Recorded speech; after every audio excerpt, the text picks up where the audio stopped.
হুজুর জান্নাতের ভেতরে আবার শপিং মল থাকবে কেমনে? প্রশ্ন আসতে পারে না? সহিহ মুসলিমের বর্ণনা, ইন্না ফিল জান্নাতি লাসুকান, জান্নাতের ভেতরে বিশাল এক শপিং মল থাকবে। এটা বোধহয় আমাদের বসুন্ধরা শপিং কমপ্লেক্সের মতো হবে, যমুনা ফিউচার পার্ক। দুবাইতে যে একটা আছে বিশাল শপিং মল, মালয়েশিয়ার মিড ভ্যালি, এগুলোর মতো হবে মনে হয়। কত বিশাল যে শপিং মল হবে। সহিহ মুসলিমের বর্ণনা, প্রতি শুক্রবারে সব জায়গা থেকে বন বন করে মৌমাছির মতো জান্নাতীরা ওই শপিং মলে শপিং করতে আসবে। ইচ্ছে মতো দেদারসে পোশাক কিনবে, ইচ্ছে মতো শপিং করবে, টাকা দেয়া লাগবে না, ক্রেডিট কার্ড লাগবে না। সুবহানাল্লাহ পড়েন। ইচ্ছে মতো শপিং করবেন। দুনিয়াতে একটু কষ্ট করে হালাল উপার্জন করে খেয়ে যান।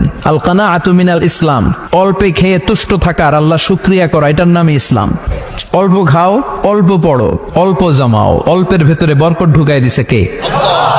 অনেকে দেখবেন অনেক খাই খাই নাই নাই করে, এটা যাদের স্বভাব তাদের কখনো বরকত হয় না। অল্প খাবেন, অল্প